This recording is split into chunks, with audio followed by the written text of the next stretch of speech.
If Republicans don't take back the House, that'll be a big concern because if they can't do it in this environment, I don't think they can ever do it.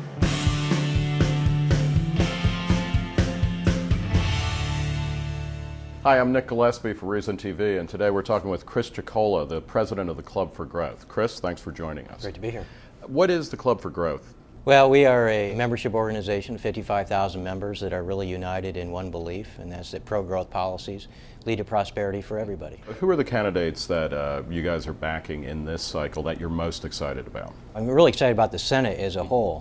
When you think about the fact that there are great candidates like Rand Paul, Pat Toomey, Marco Rubio, Ron Johnson in Wisconsin, I'm going to forget Sharron Angle in Nevada, Ken Buck in Colorado.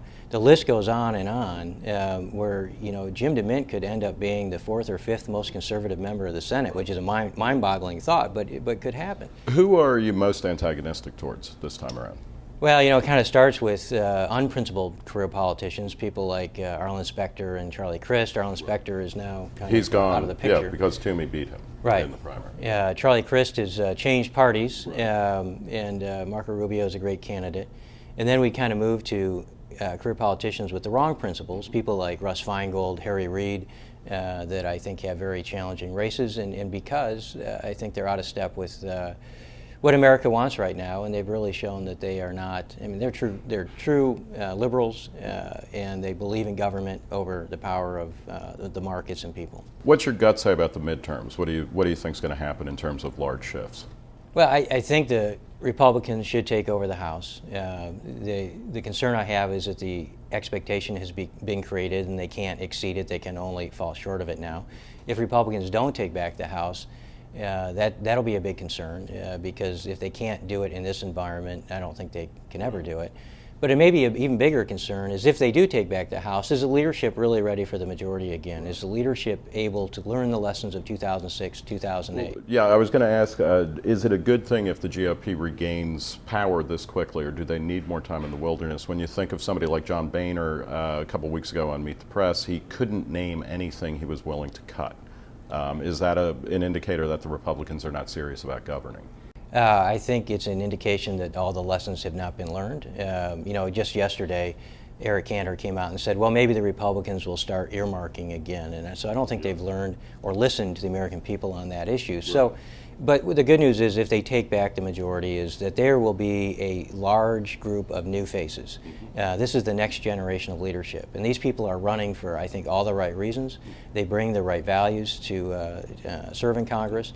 And I think the trend will be much better. If the Republicans have not necessarily learned anything from the past decade, the Democrats haven't, but has the country and have voters, and are they starting to understand that spending is actually an issue and that pro-growth economic policies matter on some level? When I was a member of Congress, I did 150 town hall meetings, and I had as many as 0 people show up at my town hall meetings.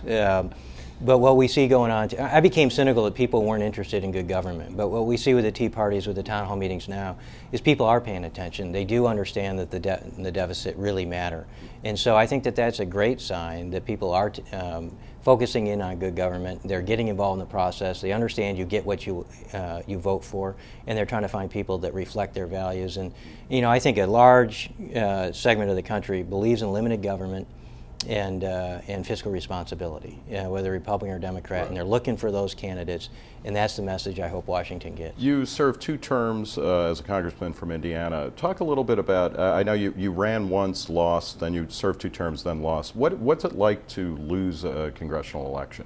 Well, my first race was my most fun race. I lost that race, but And you lost in 2006, right? I lost so in it was 2006. a big turnover year. Right. I represented a Democrat district, conservative Democrats, but they let me sneak in for a couple terms. I never intended on becoming a career politician. It was a great experience. But like I said, what I learned was it's all about who pushes the button. And what do they get to push the button for when you go to the floor of the House and you vote, and you go to the Senate and vote. And so the Club for Growth, what we try to do is improve the gene pool of Congress. We understand who serves matters, and we understand that you have to have people that bring principle to Washington, because as the saying goes, if you don't bring it to Washington, you're not going to find it there. And so being through the elective process, winning and losing, I think is great life experience. but I think it certainly helps me with the Club for Growth understand how campaigns work and why it really matters who serves. And I guess it gives your children something they can always hurl at you during an argument. You know, they do, but you know, they've ended up okay despite the whole thing. Here's a question for you. As a former congressman, how hard is it? You know, when Bush was in power, you were a congressman. How hard is it to fight back against massive spending increase? Because that seems to be the real issue, and Bush certainly worked the ropes a lot. I mean, like, do you get support to say, hey, you know what, I wasn't elected to spend a lot of money?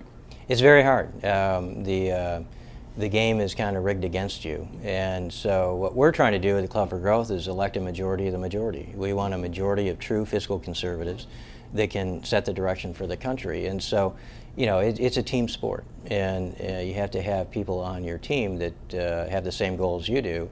And so until the culture changes, and I really do think this new crop of senators that hopefully will take office in January will change the culture of the Senate. I think there'll be, you know, 45, 50, maybe 60 new Republican members of Congress that are running because they're concerned about the debt and the deficit. We see a lot of people that typically wouldn't run for public office, but they can't sit and watch what's happening. And so I hope they don't get here and change their views and kind of go Washington. I don't think they will, but it's critical. We are at a tipping point, and I think that is, the next two elections are critical to the future path we take. Well, I want to thank you, Chris Chocola, President for the Club for Growth, for talking to Reason TV today. I'm Nick Gillespie.